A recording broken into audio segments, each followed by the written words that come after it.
bro.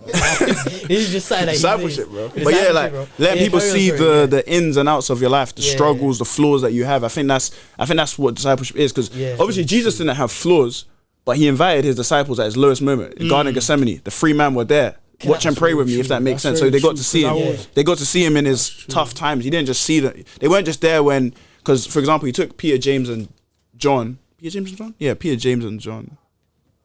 Simon, Peter, James, and John. Yeah, no, but those were the 3 that he had that were in his inner core. They saw his transfiguration. Yeah, that's one of Jesus' highest moments. Jesus' transfiguration, one of his highest moments, esteeming him as God, kind of thing. Yeah. But they also saw him in the garden, sweating tears of blood, if that makes sense. And so I think, like, I heard that.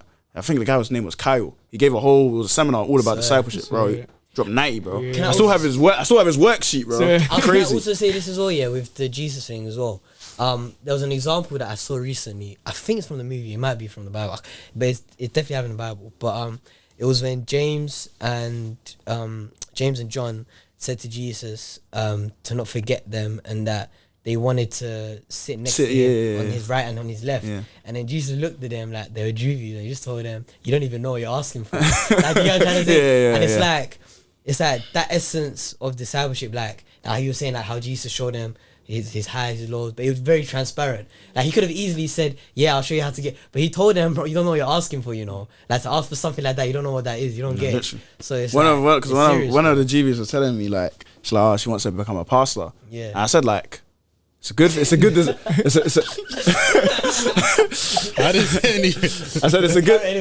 a good desire. It is, but again, almost like you don't know what you're asking for. You get me? But the thing is, she has the gift of teaching, though. Like, so it's not really, it's not something to like quench, but it's something to like. I get.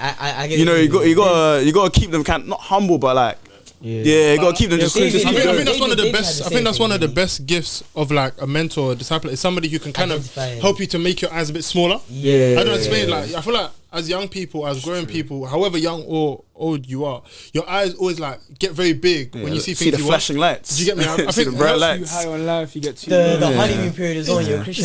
It's like you want to do everything great. Do you get me? I think it's having somebody that can kind of come back to temper your expectations, but also temper like your dreams and your visions, and kind of making those things real to you. Yeah. Like, for example, let's say you have somebody who's a pastor and you want to be a pastor. Somebody that can show you I can't lie, being a pastor comes with this and that stuff that you would have never been privy to. I think for me, like, I've never had one person mentor or disciple me. Over the years, it's kind of chops and changes. At first, it was you lot for a very long time.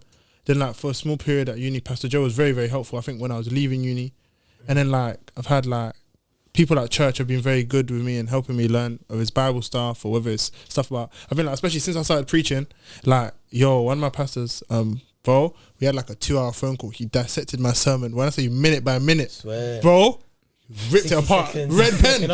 Bro, 60-second update. Here, here's diversion number 1. You went off point here, you went da-da-da-da. Here, this was good. Here, intonation. Da-da-da. Here, I was like, this is calm. But it was good. I think it's I think like talking about like the way like I speak and stuff like that. Here, pulpit etiquette number 1. I said, Fairs. But it's like, I think having people that can temper those things, but also people that can see the good in you. Yeah. Also, I was talking to Mike Omani, and I actually had a conversation with him a couple of years ago. Asking him about like, what's mentorship about, and he's talking about discipline, and it's exactly that thing about setting an example and helping somebody to go in that. And there's a question that he asked on a podcast he was on one time about like, let's say you want to be in ministry or whatever, if you were to ever end up in a scandal, what would be what it's for? Like, what could it be what it's for? And he was talking about the importance of knowing your blind spots. You don't listen to me. Yeah. I think we did, And I think it's important because I was thinking about that. Like, that's too real. Because I was talking I had a conversation with my pastor recently, and he asked me. He was basically asking me about. He was asking me like my flaws. He said that, like, if you were to ever get on a pulpit and like somebody could ask you, why is my man? What could it be for? And I think it's important that you have a mentor who's not like doesn't only look at you for your good. Because I think you see, for us, we're in a very privileged position